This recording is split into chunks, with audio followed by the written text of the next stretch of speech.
I've got it down to essentially, as you're thinking about how to get as advisors to be the best possible advisor you can be for a valet service, I've kind of got this whole our system that we did in 7 steps. So the first one, pretty easy. It is that you've got to appropriately market this thing, that it's a service that you have available. If you're not telling your customers that you have valet service available, then you're going to be like, well, no one wants to valet their cars. So there's a little bit of an outreach that has to happen, okay? And then setting the table for that, maybe some of the ins and outs. And one of the things, is Chris and I were talking about this previously, is do not limit yourself in how far you would go to pick up a car.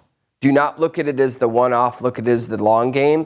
One of the other stores that was part of the program, they would go out of state to pick up cars.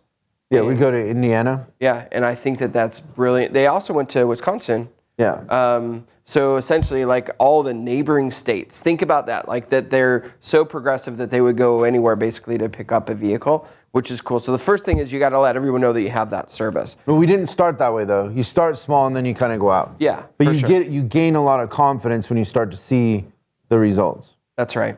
So then the next step is, let's say, okay, so we got people that are interested. They call and they set an appointment. So the thing that sets the stage for the whole valet visit is what I call the 24-hour confirmation call. So this is the actual time to set the frame, and I think the big thing is when you think about like valet service in itself, and what we've seen is that it can be done wrong. It can go really, really sideways. And I think the first thing is that when you're doing this 24-hour confirmation appointment, that the window that you're going to pick up the vehicle is probably the most important thing, right? So I've seen it where stores will give like a 2 or a 3 hour window. And what does that remind people of? Well, it puts you in the script of like DirecTV, AT&T, anybody coming to fix a refrigerator. But you've all had it happen where you're like, oh man, like what am I got to sit there for 3 or 4 hours waiting. So it becomes very negative. But I think part of that, and maybe we should say this first, is the advisor has to own this process. The valet, and the reason why we're calling this training your service advisors to valet is not that the service advisors are driving out to pick up the vehicle. It's that the service advisors are owning the process.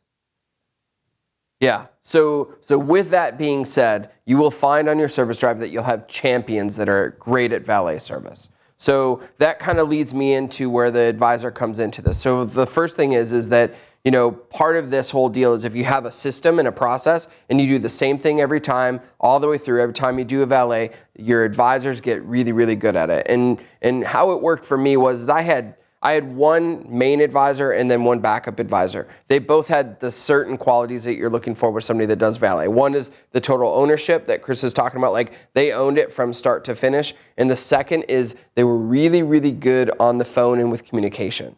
And so also clarify, you had 1 out of the 6 or 7 you had. Yeah, 1 out of 5. Yeah, so it wasn't a 2-advisor store. I just want to clarify that. Yeah, that's a good point. So we actually had it pared down. Believe it or not, we had a 15-minute window of pickup. And we actually set it up to where, let's say that the pickup was to be at 9 o'clock. My goal was for the driver to be there at 8:55.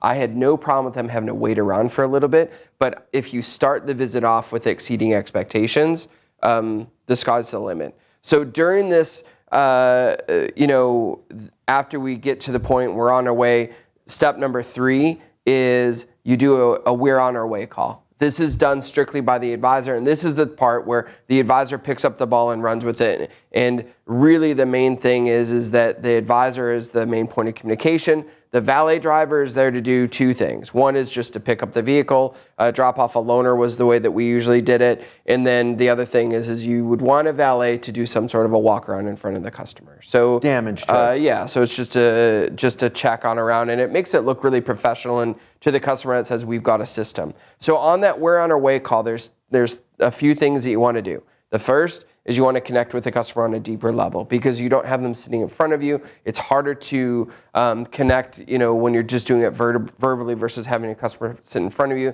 But that's a whole reason why the right advisor is so important. It's that person that that they can pick up the phone and they can call anybody and make a conversation happen. So you want to connect with the customer.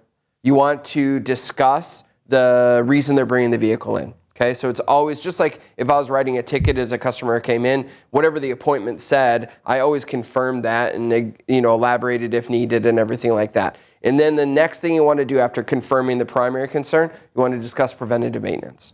So say I took the liberty of reviewing your history. These are the things that you've already done. Great job. Here's the stuff that is due now. And we can get that taken care of. I've got the technician just, when the vehicle gets back, he'll just add that to the list and it'll be nice and efficient and that way you don't have to make multiple trips. So, and then here's the really, really important thing is on this call, the we're on our way call, is you establish contact times.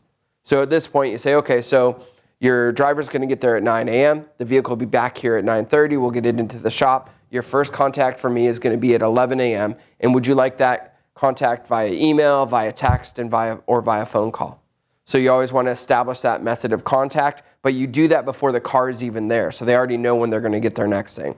Okay, so now here's another one. We're on to step number 4, is the car gets back, the valet hands you the paperwork and the information. Right at that second, I send what I call is your car is here text. Which you got to understand is you're telling the customer that, hey, when I get it, it's going to go in the shop, blah, blah, blah. You're going to hear from me at 11. At 9:30, they're getting a text they didn't expect. That's right. So just understand the psychology there is it really puts them at ease because they're like, oh, they're on it. Yeah. So the car is here text is one of those unexpected communications. And at this point, and this is something that we did, and I highly recommend it, it worked out really well for us, is that valet car always took a priority in the shop because that was never, unless it was an unforeseen circumstance, that thing was never going to be a carryover. It was always going to be in, out, because if you had too many valet cars going carryovers and you got loaners out longer, it could mess up the whole system. So it was right behind waiters in the order of priority. That's exactly right. Okay, so now we've got the vehicle into the shop. The technicians looked over the car, the diagnosis or whatever the primary concern is done. So step number 5 is there's this beautiful cadence with the valet of what I call the MPI call or that status update. In the cadence of such. So what I would do is if I'm at my 11 o'clock contact time that was discussed on the we're on our way call, I'm going to say at 11 o'clock, a phone call, email, text saying, hey, I've got your inspection completed and your diagnosis is completed on the vehicle and I want to go over that information with you. So it used to be back in the old days is all you would do, and if you're still doing paper inspections, it's the same way, is that you review everything on the phone. Now if you've got a video or you got an MPI, here's the thing that I found works the best with this kind of stuff is that you send that stuff while you're on the phone with the customer. You let them know that the information's coming to you, because the one thing that I see as a mistake for people doing valet services is they put it in the hands of the customer to look at their MPI and understand exactly what is on there. And the majority of customers, I don't believe, know, but they just don't want to tell you that they don't know. So that's a guided tour to go through the MPI or the video call or whatever it is, okay? So that's step number 5. And then here's another really, really good, it's almost like a pattern interrupt, but it's your baby is on its way back text or call. So you want to say, hey, your car's completed, it's cleaned up, it's all ready for you, and confirm the best way to get the vehicle back, okay? So where are you at right now? Because sometimes what happens too is that you'll get the customer from the time that they picked up the car to the time we're dropping it off, they might have moved locations. And if you don't reconfirm the drop place, you could end up having a valet driver sitting in a place where a customer's not. So you want to reconfirm all that information, do another time with a 15-minute window again, and essentially just kind of get everything back. And the car goes. I also would do payment collection at that point in time so that there should be nothing that a valet driver would do other than collect a signature. Because I think that's another thing that people make a mistake as, is if the advisor doesn't own it and then they're asking a valet to like collect payment and everything like that. I feel like that's confusing. It's a hard thing for the valets to understand. It's a hard thing for the customer to understand. Advisors start to finish, essentially. Okay, so vehicle gets back. 15 minutes after that, you send then the follow-up and the thank you, and I can't wait to take care of you next time. So you're leading and opening up for the next relationship. But if you're an advisor, if you're trying to really boost your numbers, getting good at this valet thing can be a complete game changer. And don't look at it any different than the in-person transaction, where like Christian was saying, is you want to pet the dog, like when you're calling the customer, hey, are you at home at work? Oh, where do you work? Oh, you taking the day off? Are you working from home? Oh, where do you know? And build rapport and set the frame. But I wouldn't look at it any different. It's just the order of things is different. So like when you're going to check history and recommend and all that is different, but it's the same, and you got to own it. Do not put the valet in the position of being the excuse for anything. You have to own that process from beginning to end.